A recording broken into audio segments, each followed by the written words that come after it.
Taxiing refers to moving the aircraft on the ground under its own power. In particular, getting from the ramp out to the hold short point on the edge of the runway. Steering on the ground is managed through the rudder pedals. That's right, unlike driving a car, we turn by using our feet. Okay, ready? With the throttle idle, release your parking brake.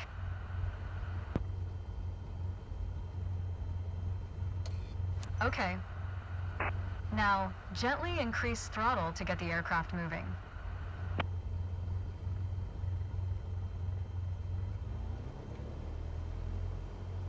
Go easy on your throttle. Use your rudder pedal to turn left and enter the taxiway. Increase throttle to gain forward momentum and then reduce RPM accordingly to match a fast walking speed while taxiing.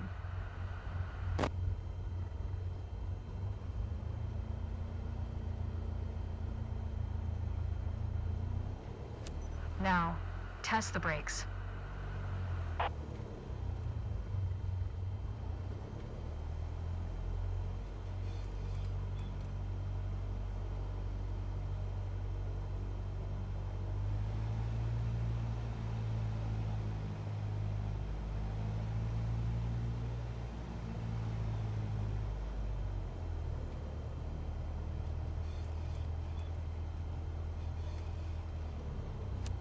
Good. Brakes checked. Taxi to the next exit, then come to a stop. Remember to control your speed with throttle and brakes. See the crossing in front of us. Stop before it, as if traffic was coming off the runway. Watch your speed.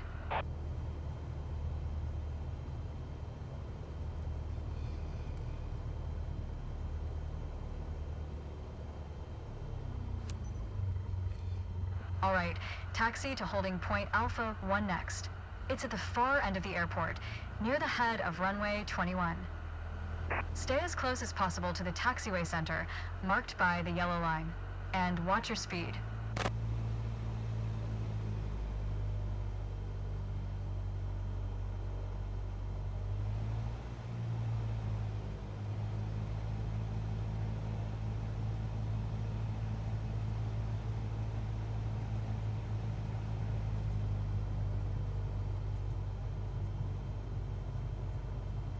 Watch your speed.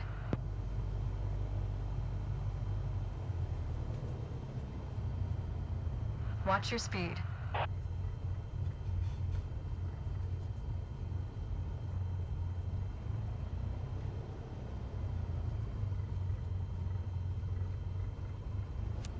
After the right turn, come to a stop before the hold short point, in prep for takeoff.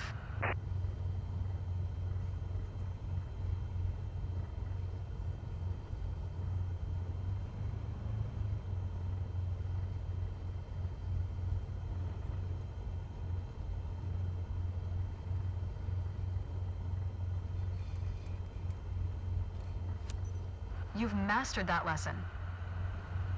The next challenge will be to keep the aircraft under control while... There's an old saying I like.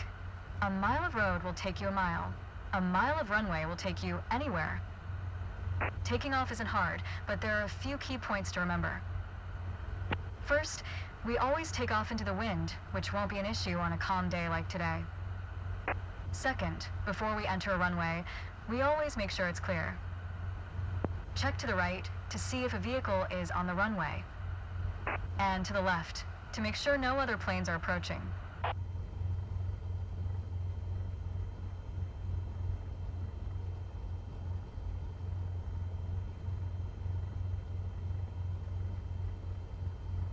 Runway numbers are not arbitrary. Each number matches the first two number of the runway's compass bearing, rounded to the nearest 10 degrees. For example, a runway orientated towards the north would be numbered 36, which is 360 degrees on a compass. Everything looks good, no cross traffic. Go ahead and taxi into position. Now slowly taxi onto the runway and align the plane with the center line. Then stop your plane just after the number 21.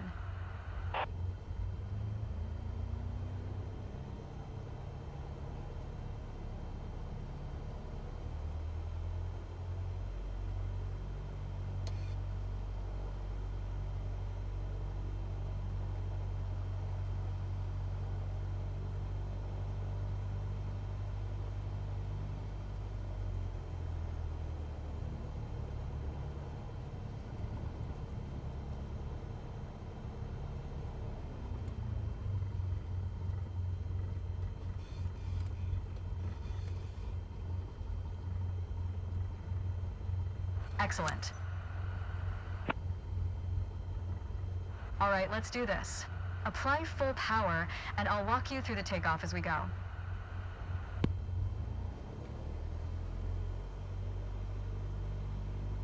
Use your rudder to stay on the center line, and keep pushing power until you reach 55 knots.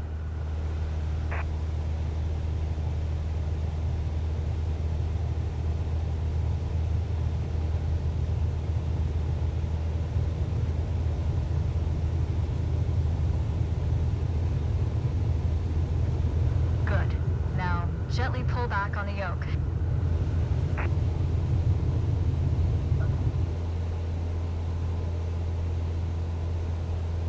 And we're airborne.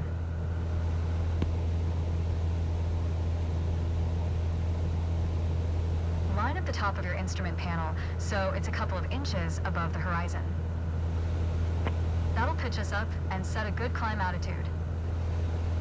Maintain 75 knots and we'll reach our target altitude of 5,500 feet in no time. Focus on flying straight. Use your rudders to remove the left yaw our plane has when climbing. You can see your current yaw input by looking at the MFD slip skid indicator.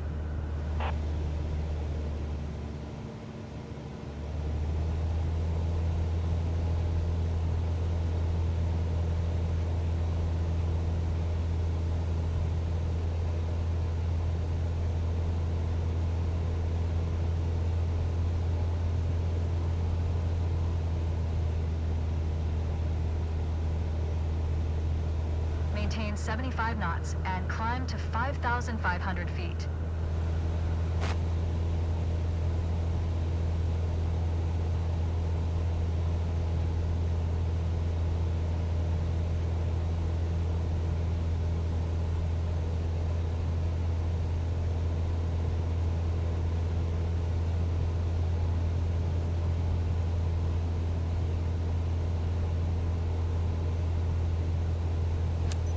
Okay, 5,500 feet. You've reached your target altitude. That was a nice takeoff.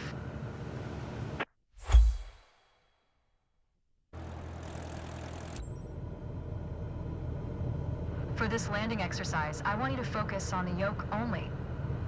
We're close enough to the runway to land safely without adding any throttle. Maintain a speed of around 65 knots. Pitch down if you're going too slow. Pitch up if you're too fast. Keep your airspeed at 65 knots. When you're 10 feet above the runway, it's time to flare. To flare means to raise the nose of the aircraft to slow your descent for a softer landing, but without ever leveling off or climbing. The main landing gear will touch down before the nose wheel does.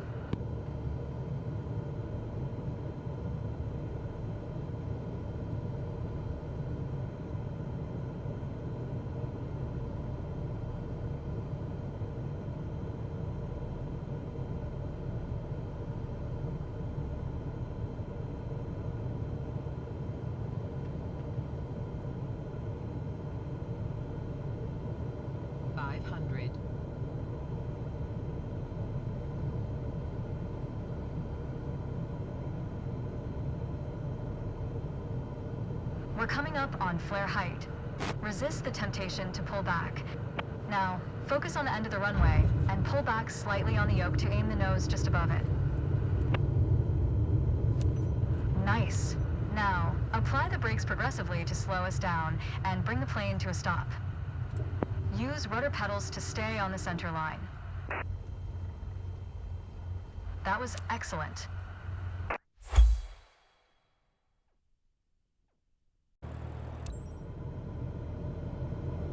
In the first part of this landing exercise, I want you to stay on the glide path by using the throttle.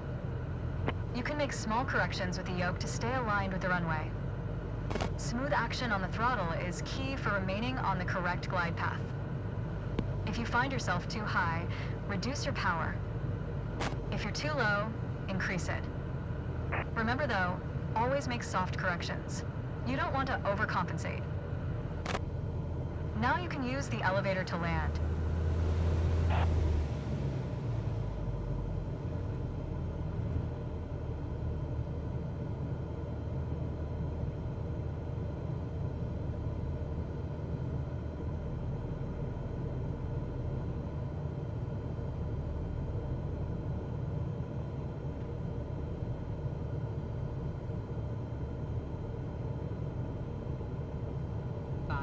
500.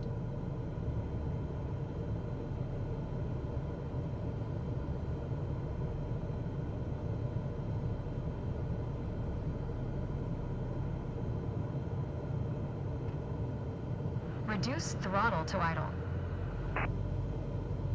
Now, focus on the end of the runway and pull back slightly on the yoke to aim the nose just above it. Nice. Now, apply the brakes to slow us down and bring the plane to a stop.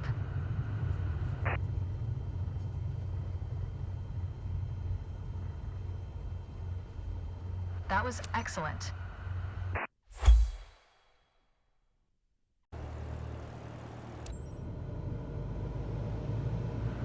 My first instructor used to say, the best part of flying is landing in one piece. Today, you're in charge of bringing us in for a safe landing. And I've already set us up in landing configuration at 65 knots with 20 degrees of flaps. Keep your aim point on the runway threshold. When you're 10 feet above the runway, it's time to flare.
Reduce throttle to idle. Now, focus on the end of the runway and pull back slightly on the yoke to aim the nose just above it. Nice. Now, apply the brakes progressively to slow us down and bring the plane to a stop. Use rudder pedals to stay on the center line. That was excellent.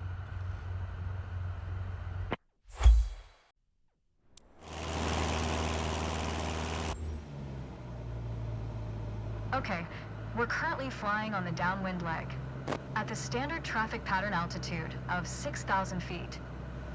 It's a flight path parallel to the landing runway, but in the opposite direction. In downwind, you want to start preparing for landing. That means setting your speed and flaps configuration. We are passing the end of the runway, so go ahead and reduce RPM to 1700. It will help you to slow you down to 80 knots and begin your descent. The flaps provide extra lift at the expense of additional drag. This extra lift allows flying at a lower airspeed.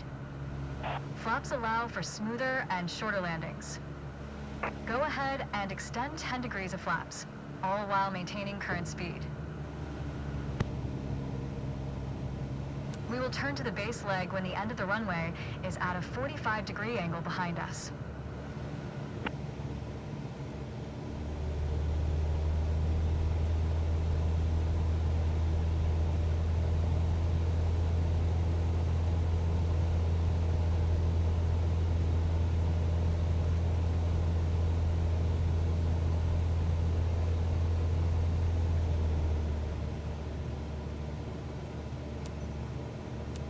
Turn left onto the base leg.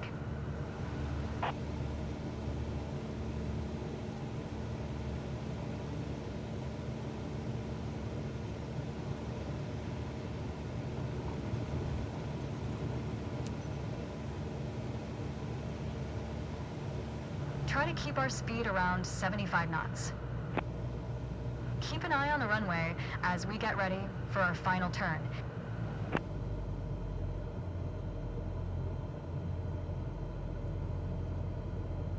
Turn left onto final.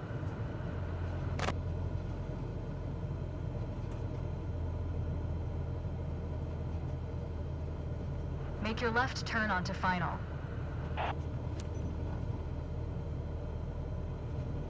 Keep a stabilized approach with 65 knots airspeed and prepare for landing.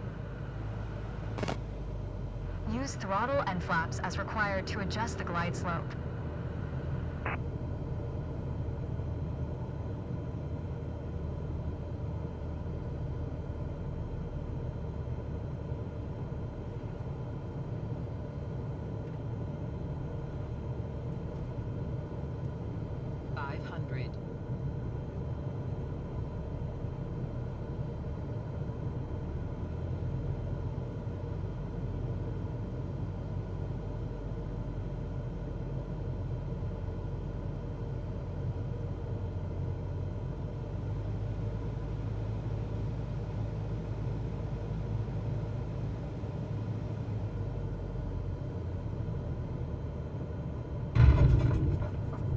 Apply the brakes and stop the plane.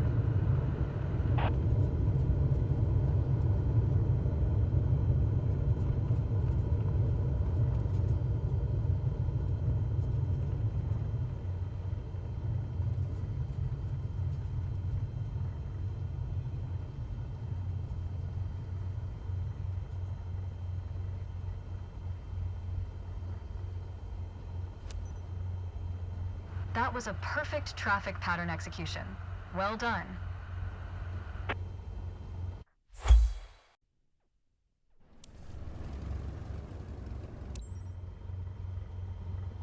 It's time. Your first solo flight.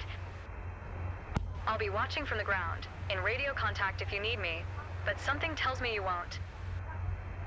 Your goal is to complete Sedona's left-hand traffic pattern on your own. Remember everything we covered in our previous sessions, and you'll be just fine. Good luck. See you on the other side.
Wow, great job.